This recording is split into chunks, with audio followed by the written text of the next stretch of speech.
everyone, it's me Savita Charles from Poothirans. നമ്മൾ ഇന്ന് കാണുന്നത് ജയ്പൂർ കോട്ടണിൽ തന്നെ, അതായത് 60s by 60s ത്രെഡ് കൗണ്ടിൽ വന്നിട്ടുള്ള റണ്ണിങ് ഫാബ്രിക്കിന്റെ കളക്ഷൻ. പ്യൂർ കോട്ടൺ ആണ്, കാംബ്രിക് കോട്ടൺ ആണ്, സിൽക്കി സ്മൂത്ത് ഫിനിഷ്ഡ് ആണ് ഫാബ്രിക് വരുന്നത്. ഓരോന്നായിട്ടൊന്ന് ഓപ്പൺ ചെയ്ത് കാണാം. ഇന്ന് കാണുന്നതെല്ലാം ഒരു കളറിന്റെ തന്നെ ഡിഫറെന്റ് പ്രിന്റുകളാണ് കേട്ടോ. നമ്മൾ ഇന്ന് കാണുന്നത് ഒരു വൈൻ റെഡ് കളർ എന്ന് പറയാം, ആ ഒരു കളറിലേക്ക് പോകുന്നു. അതിനകത്ത് പല തരത്തിലുള്ള പ്രിന്റുകളാണ്, അപ്പൊ നമുക്ക് മിക്സ് ആൻഡ് മാച്ച് ആയിട്ട് യൂസ് ചെയ്യാം. ഞാൻ ഈ വെയർ ചെയ്തിരിക്കുന്ന ഒരു നേവി ബ്ലൂ ടോണിലേക്ക് പോകുന്നു. സെയിം പ്രിന്റ് ആണ് ഇപ്പൊ നമ്മൾ കാണുന്നത്, വേറെ കളറിൽ, അതായത് വൈൻ റെഡ് കളറിൽ കുറച്ച് വലിയൊരു പ്രിന്റ് ആണ്. ഇങ്ങനെയാണ് ഈ ഒരു കളറ് പ്രിന്റും കൂടെ നമ്മൾ വെയർ ചെയ്യുമ്പോൾ വരുന്നത്. ഇനി ഇതിന് മാച്ച് ചെയ്യാവുന്ന ബോട്ടം ചെയ്യണമെങ്കിൽ വേറെ ഡിസൈൻ അവൈലബിൾ, അതല്ലെങ്കിൽ മിക്സ് ആൻഡ് മാച്ച് ആയിട്ട് ഇപ്പൊ ഈ ഒരു പാറ്റേണിലൊക്കെ ചെയ്യണമെന്നുണ്ടെങ്കിൽ നമുക്ക് ചെയ്യാനായിട്ട് ആ സെയിം പ്രിന്റ് തന്നെ ഈ കളറിൽ അവൈലബിൾ ആണ്. ഇത് വന്നിരിക്കുന്നത് ചെറിയ ചെറിയ ഫ്ലോറൽ ഡിസൈൻ ആണ് കേട്ടോ. ഇങ്ങനെയായിരിക്കും നമ്മളിത് വെയർ ചെയ്യുമ്പോൾ വരുന്നത്. വൺ സൈഡിനകത്തായിട്ട് ഇങ്ങനൊരു ബോർഡറും കൂടെ പോകുന്നുണ്ട്. നമ്മളിത് വെയർ ചെയ്യുമ്പോൾ ഈ ഒരു സ്റ്റൈലിലേക്കാണ് ഇതിന്റെ ഡിസൈൻ പോകുന്നത്. വളരെ ചെറിയ, അതായത് ലോട്ടസ് ഫ്ലവർ ഇങ്ങനെ വിരിയുന്ന പോലത്തെ ഒരു ഡിസൈൻ ആണ്, ചെറിയൊരു മൊട്ട് പോലത്തെ ഡിസൈൻ ആണ് വരുന്നത്. നെക്സ്റ്റ് വൺ നമ്മൾ കാണുന്നത് അജ്രക് പ്രിന്റിന് സിമിലർ ആയിട്ടുള്ള ഒരു പ്രിന്റ് തന്നെയാണ്.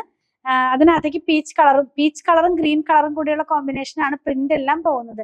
വെയർ ചെയ്യുമ്പോൾ ഈ ഒരു സ്റ്റൈലിലേക്ക് ഇതിന്റെ പ്രിന്റും ഡിസൈനും എല്ലാം തന്നെ വരുന്നു. നെക്സ്റ്റ് വൺ കുറച്ചും കൂടെ വലിയ ഒരു ഫ്ലോറൽ ഡിസൈൻ തന്നെയാണ്. എല്ലാം കാംബ്രിക് കോട്ടൺ ആണ് കേട്ടോ, സോഫ്റ്റ് ആയിട്ടുള്ള ഒരു ഫാബ്രിക്. വെയർ ചെയ്യുമ്പോൾ ഇങ്ങനെ വരും ഈ ഒരു ഡിസൈൻ.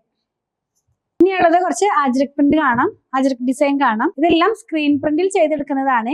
അജ്രക് ഡിസൈൻ എന്ന് പറയുമ്പോൾ ഇപ്പൊ ട്രെൻഡിങ് ആണെന്ന് നിങ്ങൾക്ക് അറിയാലോ, ഞാൻ പറയാതെ തന്നെ ആ ഒരു പാറ്റേണിലേക്ക് പോകുന്നു. വെയർ ചെയ്യുമ്പോൾ ദേ ഇങ്ങനെ വരുന്നു കേട്ടോ. നല്ല ഭംഗിയുള്ള ഒരു പ്രിന്റ് തന്നെയാണ്. ഇനിയുള്ളതും അജ്രക് തന്നെയാണ്, കുറച്ചും കൂടെ വലുപ്പമുള്ള പ്രിന്റ് ആണ്. ഈ ഫാബ്രിക്കിന്റെ ബേസ് കളറും അതിനകത്ത് പോകുന്ന പ്രിന്റും എല്ലാം സെയിം ടോണിലാണ് പോകുന്നത്. പക്ഷെ ഇതിനകത്തുള്ള പ്രിന്റുകളാണ് ഡിഫറെന്റ് ആയിട്ടുള്ള ഷേപ്പിൽ പോകുന്നത്. ഇങ്ങനെയാണ് ഈ ഒരു ഡിസൈൻ വെയർ ചെയ്യുമ്പോൾ വരുന്നത്. ഇനിയുള്ളത് ഒരു ജാലി പാറ്റേണിൽ ഫ്ലോറൽ ഡിസൈൻ ആണ്. ഇതിനകത്ത് ബോർഡർ ഇല്ലാതെയാണ് വന്നിരിക്കുന്നത് കേട്ടോ, വിത്തൗട്ട് ബോർഡറിലാണ് ഈ ഒരു ഡിസൈൻ വന്നിരിക്കുന്നത്. എങ്ങനെയായിരിക്കും നമ്മളിത് വെയർ ചെയ്യുമ്പോൾ വരുന്നത് കണ്ടോ. ഇന്ന് കണ്ടത് കാംബ്രിക് കോട്ടൺ 119 രൂപ ഒരു മീറ്ററിന്, 44 ഇഞ്ച് വിഡ്ത്തിലാണ് ഫാബ്രിക്. ഏതെങ്കിലും പർച്ചേസ് ചെയ്യണമെന്നാണെങ്കിൽ ഇഷ്ടപ്പെടുന്നതിന്റെ സ്ക്രീൻഷോട്ടിൽ കൊടുത്തിട്ടുള്ള നമ്പറിലേക്ക് വാട്സാപ്പ് ചെയ്താൽ മതി. ഞങ്ങളുടെ കളക്ഷൻ ഒക്കെ ഇഷ്ടപ്പെടുകയാണെങ്കിൽ ഞങ്ങളെ ഫോളോ ചെയ്യണേ. Thanks for watching.